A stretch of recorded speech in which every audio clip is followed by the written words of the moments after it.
বাংলাদেশে রাজনৈতিক দলের তালিকায় যুক্ত হতে যাচ্ছে আরেকটি নতুন নাম। বৈষম্যহীন, ন্যায্যতা ও মেধার ভিত্তিতে একটি মানবিক কল্যাণকর রাষ্ট্র গঠনকল্পে মাঠে নামছে নতুন দলটি। এই উদ্দেশ্যে ঢাকার মানিকদির বিজয় ৭১ হলে আয়োজিত এক মতবিনিময় সভায় দলের ঘোষণাপত্র উপস্থাপন করেন ব্রিগেডিয়ার শামীম কামাল। আমরা একেবারে যতটা আসনে যেতে পারবো ততটা আসনে থাকবো।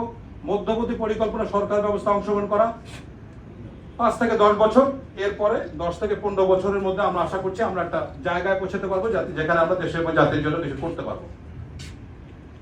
আমরা একটা প্রস্তাব করেছি যে আমাদের দলীয় পতাকাটা আমরা এরকম একটা করব, যে উড়ন্ত কবুতর বাংলাদেশের পতাকার মধ্যে। কারণ এটা আপনারা জানেন নির্বাচন কমিশন থেকে একটা অনুমতির ব্যাপার আছে, যদি পাই তো ভালো কথা, না পেলে যেটা দেয় সেটাই। তাহলে মোটামুটি আমি আমার এই মডেলটা তুলে ধরলাম। এখন আপনাদের একটা প্রশ্ন হতে পারে যে আমি অর্গানাইজার হিসেবে গত ৬ মাস যে আমি কাজ করেছি। সভায় উপস্থিত ছিলেন ২ শতাধিক অবসরপ্রাপ্ত সেনা কর্মকর্তা, সুশীল সমাজের প্রতিনিধি, রাজনৈতিক ও বৈষম্য বিরোধী ছাত্র আন্দোলনের প্রতিনিধি সহ গণমাধ্যম কর্মীরা। পুরনো রাজনৈতিক ব্যবস্থার আমূল পরিবর্তনের পাশাপাশি সৎ, দুর্নীতিমুক্ত ও ন্যায্যতা ভিত্তিক রাষ্ট্র কাঠামো গড়ে তোলা, শিক্ষা, স্বাস্থ্য ও শিল্প খাতে নতুন পরিকল্পনা, দ্বিকক্ষ বিশিষ্ট সংসদ এবং যুক্তরাষ্ট্রীয় শাসন ব্যবস্থা প্রবর্তনের কথা বলা হয়েছে এই ঘোষণাপত্রে।